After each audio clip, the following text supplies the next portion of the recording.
ನಮಸ್ತೆ ಸ್ನೇಹಿತರೆ, ಕನ್ನಡ ದೀಪ ಯೂಟ್ಯೂಬ್ ಚಾನಲ್ಗೆ ನಿಮಗೆಲ್ಲರಿಗೂ ಆತ್ಮೀಯವಾದಂಥ ಸ್ವಾಗತವನ್ನು ಕೋರುತ್ತಾ ನಾವಿವತ್ತು ಭಾಷಾ ವಿಜ್ಞಾನದಲ್ಲಿ ಭಾಷಿಕ ವ್ಯತ್ಯಾಸದ 4 ಹಂತಗಳ ಬಗ್ಗೆ ಪರಿಚಯವನ್ನು ಮಾಡ್ಕೊಳ್ಳೋಣ.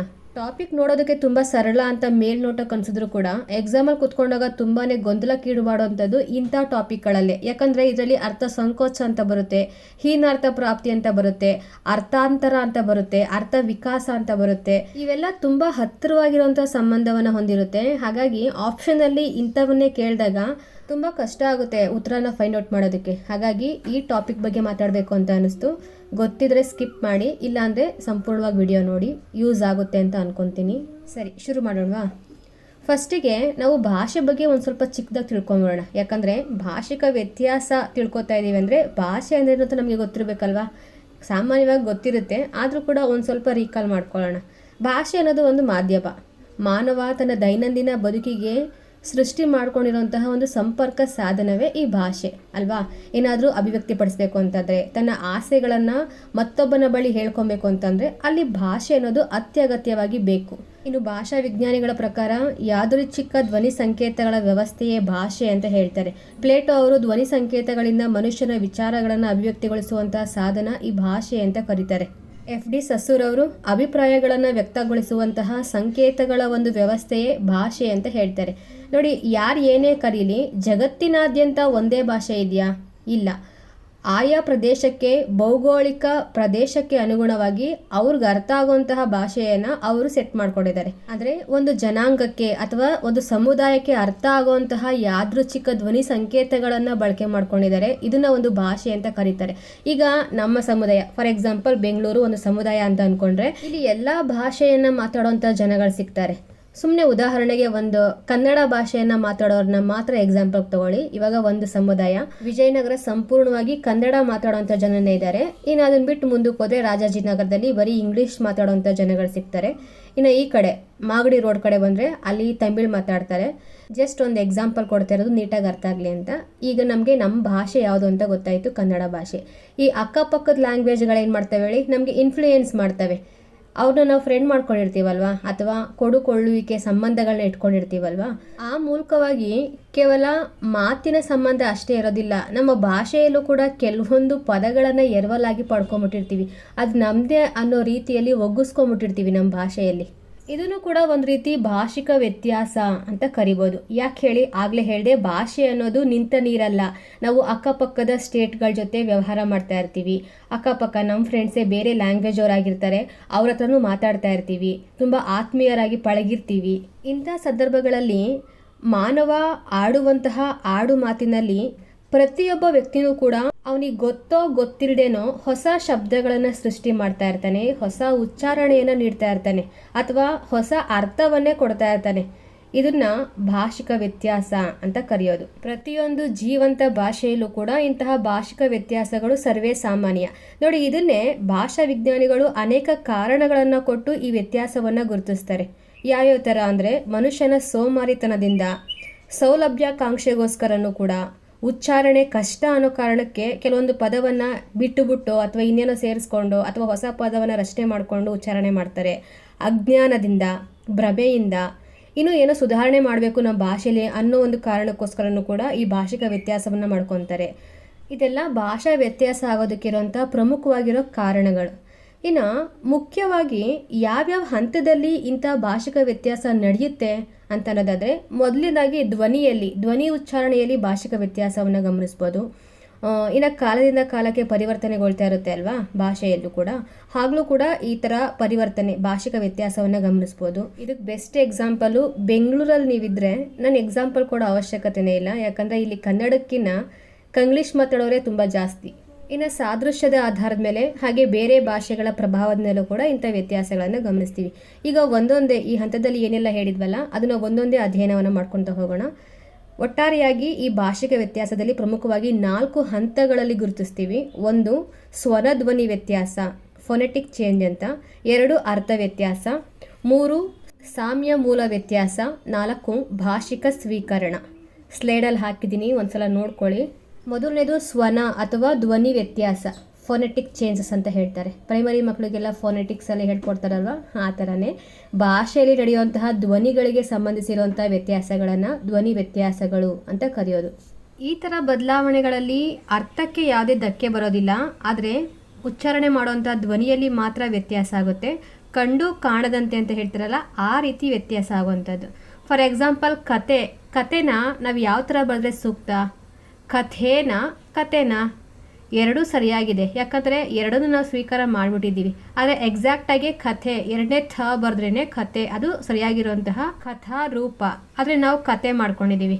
ಇನ್ನು ಗಂಟೆ, ಮುಂಚೆ ನಾವು ಓದಬೇಕಾದ್ರೆ ಮಹಾಪ್ರಾಣ ಬರೆದ್ರೆ ಮಾತ್ರ ಗಂಟೆ ಸರಿಯಾಗಿದೆ ಅಂತ ಹೇಳೋರು. ಇವಾಗ ಮೊದಲನೇ ಅಲ್ಪಪ್ರಾಣ ಬರೆದ್ರೂ ಕೂಡ ಗಂಟೆ ಸರಿಯಾಗಿದೆ ಅಂತಲೇ ಹೇಳ್ತಾರೆ. ಅದನ್ನು ಸ್ವೀಕಾರ ಮಾಡಿಬಿಟ್ಟಿದ್ದೀವಿ.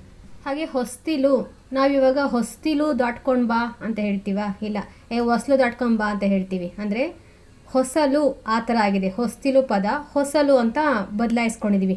ಸ್ವರ ವ್ಯತ್ಯಾಸ, ಧ್ವನಿಯಲ್ಲಿ ವ್ಯತ್ಯಾಸ ಮಾಡ್ಕೊಂಡಿದ್ದೀವಿ. ಅರ್ಥ ಒಂದೇ ಇದೆ. ಈ ಥರ ವ್ಯತ್ಯಾಸಗಳನ್ನ ಯಾಕೆ ಮಾಡ್ಕೊಂಡಿದ್ದೀವಿ ಅಂದರೆ, ಮನುಷ್ಯ ಎಷ್ಟು ಸೋಂಬೇರಿ ಅಂತಂದರೆ ಉಚ್ಚಾರಣೆ ಮಾಡುವಂತಹ ಅಕ್ಷರಗಳಲ್ಲೂ ಕೂಡ ಕಷ್ಟ ಅಂತ ಅಂದ್ಕೊಂಡು ಆ ಕಷ್ಟವನ್ನು ನಿವಾರಣೆ ಮಾಡ್ಕೊಳ್ಳೋದಕ್ಕೋಸ್ಕರ, ಸುಲಭೀಕರಿಸ್ಕೊಳ್ಳೋದಕ್ಕೋಸ್ಕರ ದೀರ್ಘ ಶಬ್ದಗಳನ್ನು ಮೊಟಕುಗೊಳಿಸಿ ಮಹಾಪ್ರಾಣದ ಉಚ್ಚಾರಣೆಯನ್ನು ಅಲ್ಪಪ್ರಾಣಕ್ಕೆ ಇಳಿಸ್ಕೊಂಡು ಉಚ್ಚಾರಣೆ ಮಾಡುವಂಥದ್ದು. ಈ ಕತೆ, ಗಂಟೆ, ಸ್ನೇಹ, ನೇಹ, ಸ್ತಂಭ, ಕಂಬ, ಎಳನೈ, ಎಣ್ಣೆ, ಪೊಸಂತಿಲ್, ಹೊಸ್ತಿಲು, ಬಂದಿತು, ಬಂತು, ಇವೆಲ್ಲ ಧ್ವನಿ ವ್ಯತ್ಯಾಸದಲ್ಲಿ ಬರುವಂತಹ ಒಂದು ಬಗೆ, ಅಂದರೆ ಮಿತವ್ಯಯಾಸಕ್ತಿ ಅಂತ ಹೇಳ್ಬೋದು, ಎಕನಾಮಿ ಆಫ್ ಎಫರ್ಟ್ಸ್. ಇದು ಒಂದೇ ಅಲ್ಲ, ವ್ಯಂಜನದಿಂದ ಪ್ರಾರಂಭವಾಗುವಂತಹ ಅಕ್ಷರಗಳನ್ನು ಕೂಡ ನಾವು ಸ್ವರವಾಗಿ ಮಾರ್ಪಾಡು ಮಾಡಿಕೊಂಡು ಉಚ್ಚಾರಣೆ ಮಾಡ್ತೀವಿ, ನಮ್ಗೆ ಹೇಗೆ ಅನುಕೂಲಕ್ಕೆ ಬರುತ್ತೋ ಆ ಥರ. ಫಾರ್ ಎಕ್ಸಾಂಪಲ್ ಇರೋದು ಸ್ಕೂಲ್ ಅಂತ ಅಲ್ವಾ, ಸ್ಕೂಲ್, ನಾವು ಈ ಸ್ಕೂಲು ಸ್ಲೇಟ್, ಆದರೆ ನಾವು ಈ ಸ್ಲೇಟು ಸ್ಕ್ರೂ ಅಂತ ಇರುತ್ತೆ, ಈ ಸ್ಕ್ರೂ ಅಂತ ಮಾಡ್ಕೊಂಡು ಹೇಳ್ತೀವಿ. ವ್ಯಂಜನವನ್ನು ಬಳಸೋ ಬದಲಾಗಿ ಸ್ವರವನ್ನು ಬಳಕೆ ಮಾಡಿದ್ದಕ್ಕೆ ಅರ್ಥ ಕೆಡ್ತಾ ಇಲ್ಲ, ಆದರೆ ಧ್ವನಿಯಲ್ಲಿ ವ್ಯತ್ಯಾಸ ಆಗಿದೆ. ಇದನ್ನು ಸ್ವರ ಪ್ರಾರಂಭ ಧ್ವನಿ ವ್ಯತ್ಯಾಸ ಅಂತ ಕರೀತಾರೆ. ಇನ್ನೊಂದು ಬರುತ್ತೆ ಸಮರೂಪ ಧಾರಣೆ ಅಂತ. ಏನು ಸಮರೂಪ ಧಾರಣೆ ಅಂತಂದರೆ, ನೋಡಿ, ನಾವು ಕೆಲವೊಂದು ಪದಗಳನ್ನ ಉಚ್ಚಾರಣೆ ಮಾಡಬೇಕಾದ್ರೆ ಅದು ನಮಗೆ ಸಿಕ್ಕಾಪಟ್ಟೆ ಕಷ್ಟ ಅನಿಸುತ್ತೆ, ಅರ್ಥನೂ ಆಗ್ತಾ ಇರೋದಿಲ್ಲ. ಅವಾಗ ಏನು ಮಾಡ್ತೀವಿ, ಕಾಲದಿಂದ ಕಾಲಕ್ಕೆ ಬದಲಾವಣೆ ಮಾಡ್ಕೊತ ಹೋಗ್ತಾ ಇರ್ತೀವಿ ಅಲ್ವಾ. ಲಿಪಿಯಲ್ಲಿನ ಬದಲಾವಣೆಗಳು, ಇವಾಗ ಉದಾಹರಣೆಗೆ ಗಳ್ದೆ ಅಂತ ಹಳಗನ್ನಡದಲ್ಲಿ ಬಳಕೆ ಇತ್ತು, ಅದು ಗಳ್ದೆ ನಂತರ ಗರ್ದೆ ಆಯಿತು, ಈಗ ನಾವು ಗದ್ದೆ ಅಂತ ಉಪಯೋಗ ಮಾಡ್ತಾ ಇದ್ದೀವಿ. ಒಂದು ಶಬ್ದದಲ್ಲಿ ವಿಭಿನ್ನವಾಗಿರುವಂತಹ ಸಂಯುಕ್ತಾಕ್ಷರಗಳಿದ್ದಾಗ ಅದನ್ನು ಸಾಮಾನ್ಯವಾಗಿ, ಅಂದರೆ ಹಳಗನ್ನಡದಲ್ಲಿ ಹೇಳ್ತಾ ಇರೋದು, ಸಜಾತಿಯ ಅಥವಾ ಸ್ವಜಾತಿಯ ಸಂಯುಕ್ತಾಕ್ಷರಗಳನ್ನು ಮಾಡಿಕೊಂಡು ನಾವು ಉಚ್ಚಾರಣೆ ಮಾಡ್ತಾ ಇರೋದು. ಇಲ್ಲಿ ಗಳ್ದೆ ಗರ್ದೆ ಆಯಿತು, ಈಗ ಹೊಸಗನ್ನಡದಲ್ಲಿ ಗದ್ದೆ ಮಾಡ್ಕೊಂಡಿದ್ದೀವಿ. ಇನ್ನು ಪೊಂಪ್ತಿ ಅಂತ ಹಳಗನ್ನಡದಲ್ಲಿ ಇತ್ತು, ಪೊರ್ತು ಆಯಿತು, ಪೊತ್ತು ಆಯಿತು ನಂತರದಲ್ಲಿ, ಈಗ ಹೊತ್ತು ಮುಳುಗ್ತಾ ಇದೆ ಅಂತಾರಲ್ಲ, ಅಂದರೆ ಸಮಯ ಕಳೀತಾ ಇದೆ, ಹೊತ್ತಾಯಿತು ಅಂತಾರೆ ಅದು. ಇನ್ನು ಕೊರ್ಬು ಅಂದರೆ ಕೊಬ್ಬು ಅಂತ, ಕೊಸ್ತುಂಬರಿ ಕೊತ್ತಂಬರಿ, ಇದೆಲ್ಲ ಸಮರೂಪ ಧಾರಣೆಗೆ ಉದಾಹರಣೆಗಳು. ನೆಕ್ಸ್ಟ್ ಅಕ್ಷರ ಪಲ್ಲಟ ಅಂತ ಇದೆ. ಇದರಲ್ಲಿ ಸ್ವನ ವ್ಯತ್ಯಾಸದಲ್ಲಿ, ಧ್ವನಿಗಳ ವ್ಯತ್ಯಾಸದಲ್ಲಿ, ಅಂದರೆ ಇಲ್ಲಿ ಒಂದು ವರ್ಣ ವ್ಯತ್ಯಾಸ ಆಗ್ಬೋದು, ಅದಲು ಬದಲು ಮಾಡಿ ಉಚ್ಚಾರಣೆ ಮಾಡ್ಬೋದು, ಸ್ಥಳಾಂತರವನ್ನು ಮಾಡಿಕೊಂಡು, ಇದನ್ನು ಅಕ್ಷರ ಪಲ್ಲಟ ಅಂತ ಕರೀತಾರೆ. ಇವಾಗ ಅಲರ್ ಅನ್ನೋ ಪದವನ್ನು ಅರಲ್ ಅಂತ ಉಚ್ಚಾರಣೆ ಮಾಡ್ತೀವಿ. ಅಸಗ ಅಂತ ಇರೋದನ್ನ ಅಗಸ ಅಂತ ಉಚ್ಚಾರಣೆ ಮಾಡ್ತೀವಿ. ಎರಲ್ ಅಂತ ಇದ್ದರೆ ಎಲರ್ ಅಂತ ಉಚ್ಚಾರಣೆ ಮಾಡ್ತೀವಿ. ಕಾಗಜ ಅಂತ ಇರೋದನ್ನ ಕಾಜಗ ಅಂತ ಉಚ್ಚಾರಣೆ ಮಾಡ್ತೀವಿ. ಇದೆಲ್ಲ ಅಕ್ಷರ ಪಲ್ಲಟ ಅಥವಾ ವರ್ಣ ಪಲ್ಲಟಕ್ಕೆ ಉದಾಹರಣೆ. ಹಾಗೆ ಈ ಧ್ವನಿ ವ್ಯತ್ಯಾಸದಲ್ಲಿ ಅಂತ್ಯಾಕ್ಷರ ಲೋಪ ಆಗೋದು ಉಂಟು. ಅನೇಕ ಪದಗಳಲ್ಲಿ ಅವುಗಳ ಕೊನೆಯ ಅಕ್ಷರ ಬಿಟ್ಟು ಹೋದರೆ ಅದನ್ನು ಅಂತ್ಯಾಕ್ಷರ ಲೋಪ ಅಂತ ಕರೀತಾರೆ. ಉದಾಹರಣೆಗೆ ಅವನು ಬಂದನು, ಈ ಬಂದನು ಅನ್ನೋ ಕಡೆ ಬಂದ, ತಂದನು ತಂದ, ಅವನು ಅವ ಏನು ಮಾಡ್ತಾವನು ಕೇಳು ಸ್ವಲ್ಪ ಅಂತೀವಲ್ಲ, ಅವನು ಏನು ಮಾಡ್ತಾ ಇದ್ದಾನೆ ಕೇಳು ಸ್ವಲ್ಪ ಅನ್ನಲ್ಲ, ಅವ ಏನು ಮಾಡ್ತಾವನೆ ಅಂತ ಒಂದೇ ಒಂದು ಅಕ್ಷರಗಳನ್ನ ಬಿಟ್ಟು ಅವ ಅಷ್ಟೇ. ಆಮೇಲೆ ಬಂದಳು, ಬಂದ್ಲು ಮಾಡ್ಕೊಂಡ್ಬಿಡ್ತೀವಿ. ಬಂದಳು ಅಂತ ಉಚ್ಚಾರಣೆ ಮಾಡೋದಿಲ್ಲ, ಗ್ರಾಂಥಿಕವನ್ನು ತಗೊಂಡೋಗಿ ಆಡು ಭಾಷೆಯಾಗಿ ಉಚ್ಚಾರಣೆ ಮಾಡೋದು. ತಂದಳು, ತಂದ್ಲು. ಉಪದ್ರವ ಅನ್ನೋ ಕಡೆ ಉಪದ್ರ ಅಂತೀವಿ, ಅಂದರೆ ತೊಂದರೆ ಕೊಡಬೇಡ ಅಂತ. ತಾಪತ್ರಯ ಅಂತ ಉಚ್ಚಾರಣೆ ಮಾಡಬೇಕು, ಅಯ್ಯೋ ಇದು ಒಳ್ಳೆ ತಾಪತ್ರಯ ಆಯಿತು ಅಂತ ಹೇಳ್ತೀವಿ. ಇವೆಲ್ಲ ಅಂತ್ಯಾಕ್ಷರ ಲೋಪಕ್ಕೆ ಉದಾಹರಣೆಗಳಾದರೆ, ಇನ್ನು ಸ್ವರಭಕ್ತಿ ಅಂತ ಮತ್ತೊಂದು ಧ್ವನಿ ವ್ಯತ್ಯಾಸವನ್ನು ಗುರುತಿಸ್ಬೋದು. ಅಂದರೆ ದ್ವಿತೀಯಾಕ್ಷರಗಳ ನಡುವೆ ಉಚ್ಚಾರಣಾ ಸೌಲಭ್ಯಕ್ಕೋಸ್ಕರ ನಾವು ಸ್ವರವನ್ನು ಬಳಕೆ ಮಾಡ್ಕೊತೀವಿ. ಫಾರ್ ಎಕ್ಸಾಂಪಲ್ ಖಡ್ಗ ಅಂತ ಇರೋದನ್ನು ಕಡುಗ ಮಾಡ್ಕೊತೀವಿ. ಯುಕ್ತಿ ಅನ್ನೋದನ್ನು ಯುಕುತಿ, ದುರ್ಗ ಅನ್ನೋದನ್ನು ದುರುಗ, ಭಕ್ತಿ ಅನ್ನೋದನ್ನು ಬಕುತಿ, ಹರ್ಷ ಅಂತ ಇರುತ್ತೆ, ಅದನ್ನು ಹರುಷ ಮಾಡ್ಕೊತೀವಿ. ಇದೆಲ್ಲ ಸ್ವರಭಕ್ತಿಗೆ ಉದಾಹರಣೆ. ಇಷ್ಟೊತ್ತು ನಾವು ತಿಳ್ಕೊಂಡಿದ್ದೆಲ್ಲ ಸ್ವನ ಅಥವಾ ಧ್ವನಿ ವ್ಯತ್ಯಾಸಗಳು, ಫೋನೆಟಿಕ್ ಚೇಂಜಸ್. ಇನ್ನು ನೆಕ್ಸ್ಟ್ ಬರುತ್ತೆ ಅರ್ಥ ವ್ಯತ್ಯಾಸ ಅಂತ, ಸೆಮೆಂಟಿಕ್ ಚೇಂಜ್. ಇಲ್ಲಿ ಸಂಪೂರ್ಣವಾಗಿ ಒಂದು ಪದದ ಅರ್ಥವೇ ಬದಲಾವಣೆ ಆಗುತ್ತೆ ಅರ್ಥ ವ್ಯತ್ಯಾಸದಲ್ಲಿ. ಉದಾಹರಣೆಗೆ ಒಂದು ಕಾಲಘಟ್ಟದಲ್ಲಿ ಒಂದು ಪದಕ್ಕೆ ಇಂಥದ್ದೇ ಅರ್ಥ ಅಂತ ಇರುತ್ತಲ್ವ, ಅದು ಕೆಲ ಕಾಲದ ನಂತರ ಬೇರೊಂದು ಸನ್ನಿವೇಶದಲ್ಲಿ ಬೇರೆಯೇ ಅರ್ಥವನ್ನು ಪಡ್ಕೊಂಡು ಅದೇ ಪದ ಬಳಕೆ ಆಗ್ತಾ ಇರುತ್ತೆ. ಚೂರು ವ್ಯತ್ಯಾಸ ಏನು ಅಂತಂದರೆ ಇಲ್ಲಿ ಅರ್ಥ ವಿಸ್ತರಿಸಲೂಬಹುದು ಅಥವಾ ಸಂಕುಚಿತವಾಗಲೂಬಹುದು. ಈ ಥರ ಇರುವಂತಹ ಪದದ ಅರ್ಥದಲ್ಲಿ ಕಂಡುಬರುವಂತಹ ಬದಲಾವಣೆಗಳಿಗೆ ಅರ್ಥ ವ್ಯತ್ಯಾಸ ಅಂತ ಕರಿತೀವಿ. ಈಗ ಒಂದೊಂದು ಎಕ್ಸಾಂಪಲ್ ನೋಡ್ಕೊಳ್ತಾ ಹೋದರೆ, ನಮ್ಮ ಕನ್ನಡದಲ್ಲಿ ಬಹಳ ಹಿಂದೆ ಹಳಗನ್ನಡದಲ್ಲಿ ಅಮ್ಮ ಅನ್ನೋ ಒಂದು ಶಬ್ದವನ್ನು ಉಚ್ಚಾರಣೆ ಮಾಡ್ತಾ ಇದ್ವಿ. ಆದರೆ ಅಲ್ಲಿ ಅಮ್ಮ ಅಂದರೆ ತಂದೆ ಅನ್ನೋ ಅರ್ಥ ಇತ್ತು. ಆದರೆ ಈಗ ಅಮ್ಮ ಅಂದರೆ ತಾಯಿ, ಮಾತೃ. ಹಾಗೆ ಹಿಂದೆ ಸೀರೆ ಅನ್ನೋ ಪದ ಸಾಮಾನ್ಯವಾಗಿ ವಸ್ತ್ರಕ್ಕೆ ಬಳಕೆ ಮಾಡ್ತಾಯಿದ್ರು. ಎಲ್ಲ ವಸ್ತ್ರಕ್ಕೂ ಒಟ್ಟಾರೆಯಾಗಿ ಸೀರೆ ಅಂತ ಇದ್ರು. ಆದರೆ ಈಗ ಅರ್ಥ ಸಂಕುಚಿತ ಆಗಿ ಹೆಂಗಸರು ತೊಡೋವಂತಹ ವಸ್ತ್ರಕ್ಕೆ ಮಾತ್ರ ಸೀರೆ, ಸೀಮಿತ ಅರ್ಥ ಅಲ್ವಾ ಇದು, ಅರ್ಥ ಸಂಕುಚಿತ ಆಗಿದೆ ಅಲ್ವಾ. ಮುಂಚೆ ಅರ್ಥ ವಿಸ್ತಾರವನ್ನು ಹೊಂದಿತ್ತು ಸೀರೆ ಅನ್ನೋದು, ಇವಾಗ ಮಿತವಾಗಿ ಸಂಕುಚಿತವಾಗಿ ಸೀರೆ ಅನ್ನೋದು ಕೇವಲ ಹೆಂಗಸರು ಧರಿಸುವಂತಹ ಉಡುಪು, ವಸ್ತ್ರ. ನೋಡಿ, ಈ ಥರದವನ್ನ ಅರ್ಥ ವ್ಯತ್ಯಾಸ ಅಂತ ಅನ್ನೋದು. ಇದರಲ್ಲಿ ಮುಖ್ಯವಾಗಿ 5 ರೀತಿಯಲ್ಲಿ ಅರ್ಥ ವ್ಯತ್ಯಾಸಗಳನ್ನು ನೋಡ್ತೀವಿ, 5 ವಿಧಗಳು ಅಂತ. 1 ಅರ್ಥ ಸಂಕೋಚ, 2 ಅರ್ಥ ವಿಕಾಸ, 3 ಹೀನಾರ್ಥ ಪ್ರಾಪ್ತಿ, 4 ಉತ್ತಮಾರ್ಥ ಪ್ರಾಪ್ತಿ, 5 ಅರ್ಥಾಂತರ. ಏನು ಅರ್ಥ ಸಂಕೋಚ ಅಂತಂದರೆ, ನೋಡಿ, ಒಂದು ಕಾಲಘಟ್ಟದಲ್ಲಿ ವಿಸ್ತಾರವಾಗಿರುವಂತಹ ಅರ್ಥವನ್ನು ಉಳ್ಳಂತಹ ಪದಗಳು ಕಾಲಾನಂತರದಲ್ಲಿ ತುಂಬ ಸಂಕುಚಿತವಾದಂತಹ ಅರ್ಥವನ್ನು ಹೊಂದಿದರೆ ಅದನ್ನೇ ಅರ್ಥ ಸಂಕೋಚ ಅಂತ ಕರೆಯೋದು. ಉದಾಹರಣೆಗೆ ಹಳಗನ್ನಡದಲ್ಲಿ ಪೊನ್ ಅನ್ನೋ ಪದ ಇದೆಯಲ್ವಾ, ಅದನ್ನು ಲೋಹ ಅನ್ನೋ ಸಾಮಾನ್ಯ ಅರ್ಥ ಇತ್ತು. ಪೊನ್ ಅಂದರೆ ಲೋಹ ಅಂತ ಬಳಕೆ ಮಾಡ್ತಾಯಿದ್ರು. ಆದರೆ ಈಗ ಪೊನ್ ಅಂದರೆ ಚಿನ್ನ ಅಂತ ಸೀಮಿತ ಅರ್ಥಕ್ಕೆ ತಂದು ನಿಲ್ಲಿಸಿದ್ದಾರೆ. ಇನ್ನು ಆಂಗ್ಲ ಭಾಷೆಯಲ್ಲಿ ಮೀಟ್ ಅಂತ ಇದೆಯಲ್ವಾ, ಮೀಟ್ ಅಂದರೆ ಆಹಾರ ಅಂತ ವಿಶಾಲಾರ್ಥ ಇತ್ತು ಮೀಟ್ ಅಂದರೆ. ಈಗ ಮೀಟ್ ಅಂದರೆ ಮಾಂಸಾಹಾರಕ್ಕೆ ಮಾತ್ರ ಸೀಮಿತವಾಗಿರುವಂಥ ಪದ ಅಂತ ಬಳಕೆ ಮಾಡ್ತೀವಿ. ಅದೇ ರೀತಿ ವೈಫ್ ಅನ್ನೋ ಪದಕ್ಕೆ ಸ್ತ್ರೀ ಅನ್ನೋ ಅರ್ಥ ಇತ್ತು. ಆದರೆ ಈಗ ಹೆಂಡತಿ ಅಂತ ಸೀಮಿತ ಅರ್ಥ ಪ್ರಾಪ್ತಿಯಾಗಿದೆ. ಇದೆಲ್ಲ ಅರ್ಥ ಸಂಕೋಚಕ್ಕೆ ಉದಾಹರಣೆಗಳು. ಇನ್ನು ಅರ್ಥ ವಿಕಾಸ ಅಂದರೆ ಮುಂಚೆ ಸಂಕುಚಿತವಾಗಿತ್ತು, ಇವಾಗ ವಿಶಾಲ ಅರ್ಥವನ್ನು ಹೊಂದಿರುವಂಥ ಪದಗಳನ್ನು ಅರ್ಥ ವಿಕಾಸ ಅಂತ ಹೇಳೋದು. ಉದಾಹರಣೆಗೆ ಬಹಳ ಹಿಂದೆ ಮೃಗ ಅಂದರೆ ಜಿಂಕೆ ಅಂತ ಸೀಮಿತ ಅರ್ಥ ಇತ್ತು. ಆದರೆ ಇವಾಗ ಮೃಗ ಅಂದರೆ ಎಲ್ಲ ಪ್ರಾಣಿಗಳಿಗೂ ಒಟ್ಟಾರೆಯಾಗಿ ವಿಶಾಲ ಅರ್ಥದಲ್ಲಿ ಮೃಗ ಅಂತ ಕರೆಯೋದು. ಅದಕ್ಕೆ ಅಲ್ವಾ ಮೃಗಾಲಯ ಅಂತ ಇಟ್ಟಿರೋದು. ಇನ್ನೊಂದು ಎಣ್ಣೆ ಅನ್ನೋದು ಅಂದರೆ ಇದು ಎಳ್ಳಿನ ಜಿಡ್ಡು ಅನ್ನೋ ಅರ್ಥ, ಎಣ್ಣೆ ಅಂದರೆ. ಈಗ ವಿಶಾಲ ಅರ್ಥದಲ್ಲಿ ಎಲ್ಲ ರೀತಿಯ ಎಣ್ಣೆಗಳನ್ನು ಕೂಡ ನಾವು ಎಣ್ಣೆ ಅಂತಲೇ ಹೇಳೋದಲ್ವಾ. ಅದೇ ರೀತಿ ಹಾಲಿಡೇ ಅಂದರೆ ಪವಿತ್ರ ದಿನ ಅಂತ ಅರ್ಥ, ಸಂಕುಚಿತ ಅರ್ಥ ಇತ್ತು. ಆದರೆ ಈಗ ಯಾವುದೇ ರಜಾ ದಿನವನ್ನು ಹಾಲಿಡೇ ಅಂತ ನಾವು ಅರ್ಥ ಮಾಡ್ಕೊಂಡಿದ್ದೀವಿ ವಿಶಾಲ ಅರ್ಥದಲ್ಲಿ. ಇದೆಲ್ಲ ಅರ್ಥ ವಿಕಾಸಕ್ಕೆ ಉದಾಹರಣೆಗಳು. ಇನ್ನು ನೆಕ್ಸ್ಟ್ ಹೀನಾರ್ಥ ಪ್ರಾಪ್ತಿ ಅಂತ ಬರುತ್ತೆ. ಅಂದರೆ ಒಂದು ಕಾಲಘಟ್ಟದಲ್ಲಿ ಕೆಲವೊಂದು ಪದಗಳಿಗೆ ಉತ್ತಮ ಅರ್ಥವೇ ಇರುತ್ತೆ, ಆದರೆ ಕಾಲಕ್ರಮೇಣ ಆ ಪದ ಕೆಟ್ಟ ಅರ್ಥವನ್ನು ಹೊಂದಿದರೆ, ಕೆಟ್ಟ ಅರ್ಥ ಪ್ರಾಪ್ತಿಯಾದರೆ ಅದನ್ನೇ ಹೀನಾರ್ಥ ಪ್ರಾಪ್ತಿ ಅಂತ ಕರೆಯೋದು. ಉದಾಹರಣೆಗೆ ಹಳಗನ್ನಡದಲ್ಲಿ ಆಳ್ ಅನ್ನೋ ಪದ ಇದೆಯಲ್ವಾ, ಆಳ್ ಅಂದರೆ ದೃಢವಾಗಿರುವಂಥ ಮನುಷ್ಯ, ಸದೃಢ ಕಾಯ್ದವನು ಅಂತ ಅರ್ಥ ಹಳಗನ್ನಡದಲ್ಲಿ ಇದ್ದಿತ್ತು. ಆದರೆ ಹೀನಾರ್ಥ ಯಾವ ರೀತಿ ಬಂದ್ಬಿಟ್ಟಿದೆ ಇವಾಗ ಅಂದರೆ ಆಳ್ ಅಂದರೆ ಸೇವಕ ಅನ್ನೋ ಅರ್ಥ ಬಂದ್ಬಿಟ್ಟಿದೆ. ಹಾಗೆ ಕೂಳು, ಹಿಂದೆ ಕೂಳು ಅಂತ ಅಂದರೆ ಆಹಾರ ಅನ್ನೋ ಉತ್ತಮ ಅರ್ಥ ಇತ್ತು. ಆದರೆ ಈಗ ಸತ್ತೋರ್ಗೆ ಹಾಕುವಂತಹ ಕೂಳು, ಪಿಂಡ ಅಂತಾರಲ್ಲ, ಆ ಥರ ಹೀನಾರ್ಥ ಬಂದ್ಬಿಟ್ಟಿದೆ ಕೂಳಿಗೆ. ಕೊದಿತ ಅಂದರೆ ಹೊಸದು ಅನ್ನೋ ಅರ್ಥ ಇತ್ತು. ಆದರೆ ಹೊಸಗನ್ನಡದಲ್ಲೇ ಕೊಳೆತದ್ದು ಅನ್ನೋ ಅರ್ಥ ಬಂದಿದೆ ಕೊದಿತ ಅಂತ ಅಂದರೆ. ಇದೆಲ್ಲ ಹೀನಾರ್ಥ ಪ್ರಾಪ್ತಿಗೆ ಉದಾಹರಣೆಗಳು. ಇನ್ನು ಉತ್ತಮಾರ್ಥ ಪ್ರಾಪ್ತಿ ಅಂತಂದರೆ ಬಹಳ ಹಿಂದೆ ಕೆಲವೊಂದು ಪದಗಳಿಗೆ ನೀಚಾರ್ಥ ಇದ್ದು ಕಾಲಕ್ರಮೇಣವಾಗಿ ಉತ್ತಮ ಅರ್ಥ ಪ್ರಾಪ್ತಿಯಾದರೆ ಅದನ್ನೇ ಉತ್ತಮಾರ್ಥ ಪ್ರಾಪ್ತಿ ಅಂತ ಕರೆಯೋದು.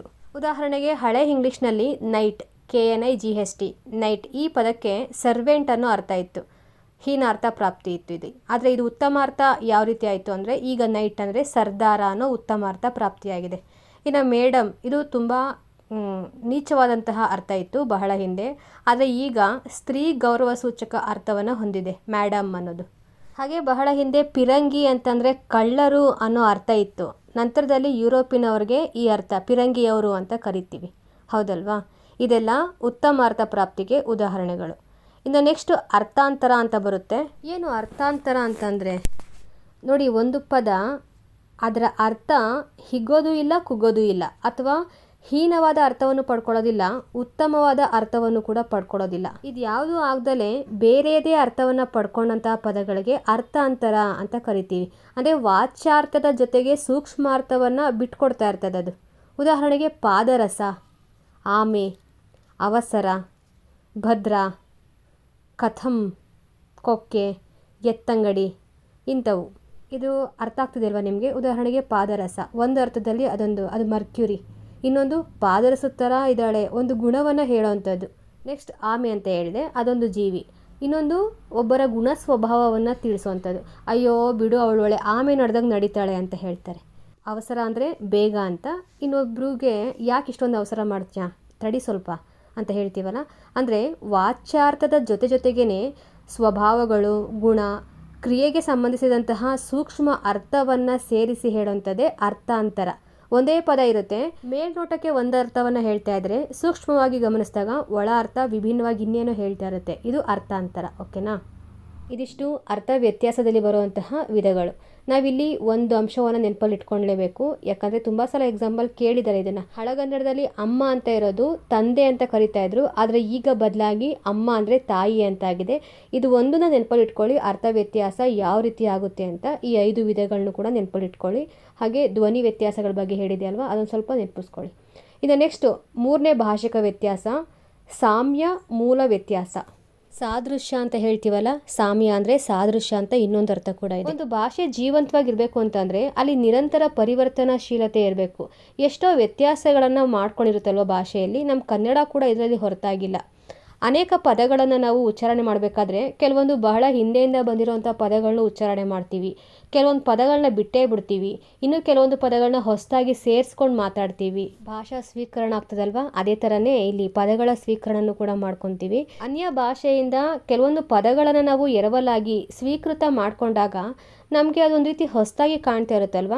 ಆ ಪದಗಳನ್ನು ನಮ್ಮಲ್ಲಿ ಯಾವ ರೀತಿ ಮಾರ್ಪಾಡು ಮಾಡ್ಕೋತೀವಿ ಅಂದರೆ ಅದೇ ಪದಗಳ ರೀತಿಯೇ ಬೇರೆ ಬೇರೆ ರೂಪವನ್ನು ಧಾರಣೆ ಮಾಡಿ ಹೊಸದೊಂದು ಪದವನ್ನು ಹುಟ್ಟು ಹಾಕೊತೀವಿ ನಮ್ಮ ಭಾಷೆಯಲ್ಲಿ. ಯಥಾವತ್ತಾಗಿ ನೋಡೋದಕ್ಕೆ ಅದೇ ಥರನೇ ಇರುತ್ತೆ, ಆದರೆ ನಮ್ಮಲ್ಲಿ ಅರ್ಥ ಕೂಡ ಬೇರೆ ಬರುವಂತಹ ಪದಗಳನ್ನು ಬಳಕೆ ಮಾಡ್ಕೊತೀವಿ. ಇದು ಸಾದೃಶ್ಯ ಮೂಲ ವ್ಯತ್ಯಾಸ ಅಂತ. ಉದಾಹರಣೆಗೆ ರೈಲು ಅನ್ನೋ ಪದ ಬೇರೆ ಭಾಷೆಯಿಂದ ಬಂದಿರುವಂಥದ್ದಲ್ವ, ನಮ್ಮ ಕನ್ನಡಕ್ಕೆ ಯಥಾವತ್ತಾಗಿ ಹಾಗೆ ಸ್ವೀಕಾರ ಮಾಡಿಬಿಟ್ಟಿದ್ದೀವಿ.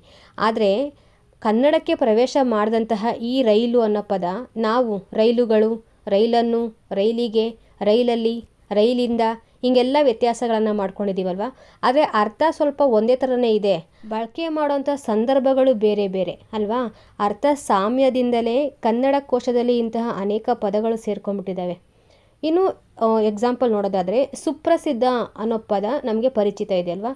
ನೋಡಿ, ಇದೊಂದಿನ ಇಟ್ಕೊಂಡು ಕುಪ್ರಸಿದ್ಧ ಅಂತ ನೆಕ್ಸ್ಟ್ ಪದ ಬರುತ್ತೆ. ಇನ್ನು ಸದೃಶ ಅನ್ನೋ ಪದಕ್ಕೆ ವಿದೃಶ ಅನ್ನೋ ಪದವನ್ನು ಹುಟ್ಟಾಕ್ತಾರೆ.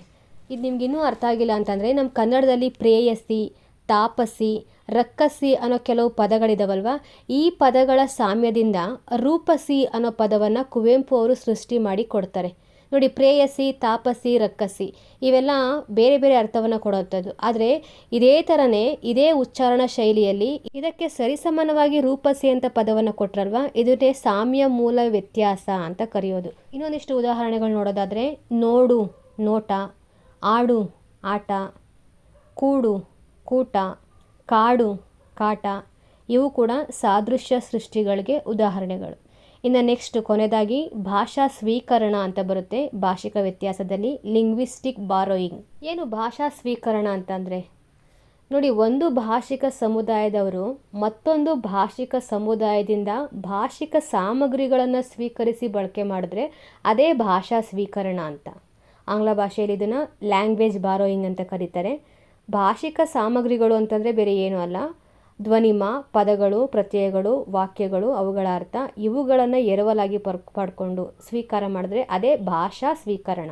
ಈ ಭಾಷಾ ಸ್ವೀಕರಣ ಪ್ರಕ್ರಿಯೆ ಯಾವಾಗಲೂ 2 ಭಾಷೆಗಳ ನಡುವೆ ನಡೀತಾ ಇರುತ್ತೆ. ಒಂದು ಸ್ವೀಕರಿಸುವ ಭಾಷೆ ಅಂತ, ಮತ್ತೊಂದು ನೀಡುವ ಭಾಷೆ ಅಂತ.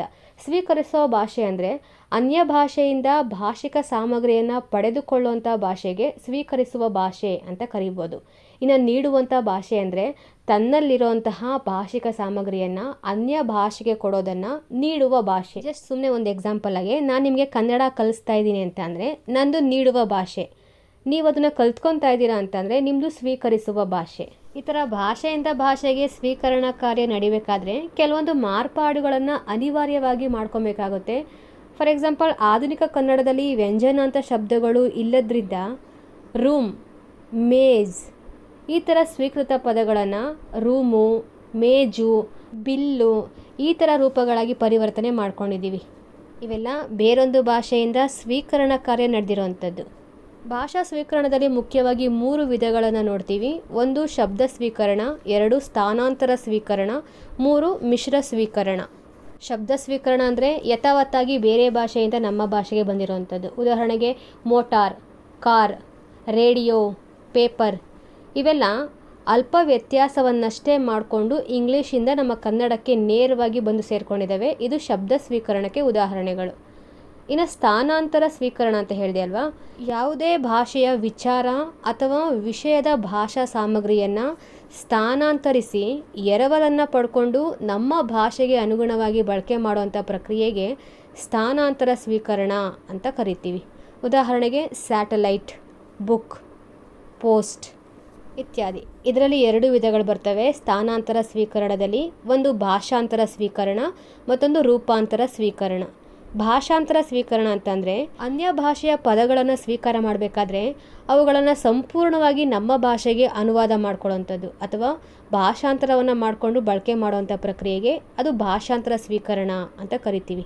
ಅಲ್ಲಿ ಯಾವ ರೀತಿ ಬಳಕೆ ಮಾಡ್ಕೊತಾರೋ ನಮ್ಮಲ್ಲೂ ಅದೇ ರೀತಿಯಾಗಿ ಬಳಕೆ ಮಾಡುವಂಥದ್ದು. ಉದಾಹರಣೆಗೆ ನೆಕ್ಟೈ, ರಾಕ್ ಆಯಿಲ್, ವಾರ್ತಾಪತ್ರಿಕೆ, ನ್ಯೂಸ್ ಪೇಪರ್, ಕೋಲ್ಡ್ ವಾರ್ ಶೀತಲ ಸಮರ, ಕ್ಷಕಿರಣ ಎಕ್ಸ್ರೇ, ಹ್ಯಾಂಡ್ ಬ್ಯಾಗ್ ಕೈಚೀಲ ಇದೆಲ್ಲ ಭಾಷಾಂತರ ಸ್ವೀಕರಣ. ನೆಕ್ಸ್ಟು ರೂಪಾಂತರ ಸ್ವೀಕರಣ ಅಂತ ಹೇಳಿದೆ ಅಲ್ವಾ, ಇದು ತತ್ಸಮ ತದ್ಭವಗಳ ಜೊತೆಗೇನೆ ಅನ್ಯ ಭಾಷೆಯ ಸ್ವೀಕೃತ ಪದವನ್ನು ನಮ್ಮ ಭಾಷಾ ರಚನೆಗೆ ಹೊಂದಿಸ್ಕೊಂಡು ರೂಪಾಂತರಗೊಳಿಸ್ಕೊಂಡು ಸ್ವೀಕಾರ ಮಾಡೋದನ್ನೇ ರೂಪಾಂತರ ಸ್ವೀಕರಣ ಅಂತ ಕರಿತೀವಿ. ಉದಾಹರಣೆಗೆ ಸಂಸ್ಕೃತದಲ್ಲಿ ಹೊತ್ತಿಗೆ ಅಂತ ಇದೆ, ನಮ್ಮ ಕನ್ನಡದಲ್ಲಿ ಅದನ್ನು ಪುಸ್ತಕ ಅಂತ ಮಾಡ್ಕೊಂಡಿದ್ದೀವಿ. ಇನ್ನು ಆರ್ಯ ಅಂತ ಸಂಸ್ಕೃತದಲ್ಲಿರುವಂಥ ಪದವನ್ನು ನಾವು ಅಜ್ಜ ಅಂತ ಮಾಡ್ಕೊಂಡಿದ್ದೀವಿ. ಕಾರ್ಯ ಅಂತ ಸಂಸ್ಕೃತ ಪದವನ್ನು ಕಜ್ಜ ಅಂತ ನಾವು ಕನ್ನಡದಲ್ಲಿ ಮಾಡ್ಕೊಂಡಿದ್ದೀವಿ. ಶಾಲಾ ಅನ್ನೋ ಸಂಸ್ಕೃತ ಪದವನ್ನು ಶಾಲೆ ಅಂತ ಮಾಡ್ಕೊಂಡಿದ್ದೀವಿ. ಪ್ರಶ್ನ ಅನ್ನೋ ಸಂಸ್ಕೃತ ಪದವನ್ನು ಪ್ರಶ್ನೆ ಅಂತ ಮಾಡ್ಕೊಂಡಿದ್ದೀವಿ. ಇದೆಲ್ಲ ರೂಪಾಂತರ ಸ್ವೀಕರಣಕ್ಕೆ ಉದಾಹರಣೆಗಳು. ಇನ್ನು ನೆಕ್ಸ್ಟು ಭಾಷಾ ಸ್ವೀಕರಣದ 3ನೇ ವಿಧ ಮಿಶ್ರ ಸ್ವೀಕರಣ ಅಂತ ಬರುತ್ತೆ. ಮಿಶ್ರ ಸ್ವೀಕರಣ ಅಂತಂದರೆ ಅನ್ಯ ಭಾಷೆಯಿಂದ ಸ್ವೀಕಾರ ಮಾಡುವಂತಹ ಆ ಪದಗಳ ರೂಪಗಳಲ್ಲಿ ಭಾಗಶಃ ಪರಿವರ್ತನೆಯನ್ನು ಮಾಡಿಕೊಂಡು ಅದನ್ನೇ ಸ್ವಲ್ಪ ಉಳಿಸ್ಕೊಂಡಿರ್ತೀವಿ, ಸ್ವಲ್ಪ ಪರಿವರ್ತನೆ ಮಾಡಿಕೊಂಡು ನಮ್ಮ ಮಾತೃಭಾಷೆಯ ರೂಪ ಅದಕ್ಕೆ ನೀಡಿ 2 ಮಿಕ್ಸ್ ಮಾಡಿಕೊಂಡು ಒಂದು ಪದವನ್ನು ರಚನೆ ಮಾಡಿದ್ರೆ ಅದೇ ಮಿಶ್ರ ಸ್ವೀಕರಣ. ಅರ್ಥ ಆಗಲಿಲ್ವಾ? ಪರಭಾಷೆಯಿಂದ ಸ್ವೀಕರಿಸುವಂತಹ ರೂಪಗಳಲ್ಲಿ ಭಾಗಶಃ ಅಲ್ಲಿಯ ರೂಪವನ್ನೇ ಉಳಿಸ್ಕೊಂಡು ಅದಕ್ಕೆ ಕೊಂಚ ಮಾತೃಭಾಷೆಯ ರೂಪವನ್ನು ನೀಡಿ ಸ್ವೀಕರಿಸಿದ್ರೆ ಅದೇ ಮಿಶ್ರ ಸ್ವೀಕರಣ. ಫಾರ್ ಎಕ್ಸಾಂಪಲ್, ಇಂಗ್ಲೀಷಿನ ಪದ ಆಟಮ್ ಬಾಂಬ್ ಅಂತ ಇದೆಯಲ್ವಾ, ಕನ್ನಡಕ್ಕೆ ಬಂದಾಗ ಅಣು ಬಾಂಬು ಅಂತ ಆಯಿತು. ಆಟಮ್ ಅನ್ನೋದನ್ನು ಅಣು ಮಾಡಿಕೊಂಡು ಬಾಂಬ್ ಅನ್ನೋದನ್ನು ಬಾಂಬು ಮಾಡ್ಕೊಂಡಿದ್ದೀವಲ್ವ, ಸ್ವಲ್ಪ ಬದಲಾವಣೆ ಮಾಡ್ಕೊಂಡಿದ್ದೀವಿ. ಆಟಮ್ ಬಾಂಬ್, ಅಣು ಬಾಂಬು. ಇನ್ನು ಕಾಲೇಜ್ ಗರ್ಲ್ ಇಂಗ್ಲೀಷ್ ಅಲ್ವಾ, ಕನ್ನಡದಲ್ಲಿ ಕಾಲೇಜು ಹುಡುಗಿ ಅಂತ ಮಾಡ್ಕೊಂಡಿದ್ದೀವಿ. ಕಾಲೇಜ್ ಅದು ಇಂಗ್ಲೀಷೇನೆ, ಆದರೆ ಪಕ್ಕದಲ್ಲಿ ಹುಡುಗಿ ಕನ್ನಡ 2 ಮಿಕ್ಸು, ಕಾಲೇಜು ಹುಡುಗಿ. ಇನ್ನು ಹೈಡ್ರೋಜನ್ ಬಾಂಬ್, ಜಲಜನಕ ಬಾಂಬು. ಇದಿಷ್ಟಾಗಿತ್ತು ಭಾಷಾ ವಿಜ್ಞಾನದಲ್ಲಿನ ಭಾಷಿಕ ವ್ಯತ್ಯಾಸಗಳ ಬಗ್ಗೆ ಮಾಹಿತಿ. ಫುಲ್ಲಿ ಹೇಳಿರೋದೆಲ್ಲನೂ ಸ್ಲೈಡಲ್ಲಿ ಹಾಕಿದ್ದೀನಿ, ಒಂದ್ಸಲ ನೋಡ್ಕೊಳ್ಳಿ. ಒಂದೇ ಸ್ಲೈಡಲ್ಲಿ ಎಲ್ಲನೂ ಹಾಕಿದ್ದೀನಿ, ಯಾವ್ಯಾವುದು ಮೇನ್ ಪಾಯಿಂಟ್ಸ್ ಇದೆಯಲ್ವ ಅದನ್ನು ಮಾತ್ರ. ನನ್ನ ಈ ಮಾಹಿತಿ ನಿಮ್ಗೆ ಇಷ್ಟ ಆಗಿದ್ರೆ, ಅರ್ಥ ಆಗಿದ್ರೆ ದಯವಿಟ್ಟು ಲೈಕ್ ಮಾಡಿ, ಶೇರ್ ಮಾಡಿ, ಹಾಗೆ ಸಬ್ಸ್ಕ್ರೈಬ್ ಮಾಡ್ಕೊಳ್ಳಿ. ನಿಮ್ಮ ಅನಿಸಿಕೆ ಅಭಿಪ್ರಾಯಗಳನ್ನು ಕಮೆಂಟ್ ಬಾಕ್ಸಲ್ಲಿ ಹೇಳಿ. Thank you.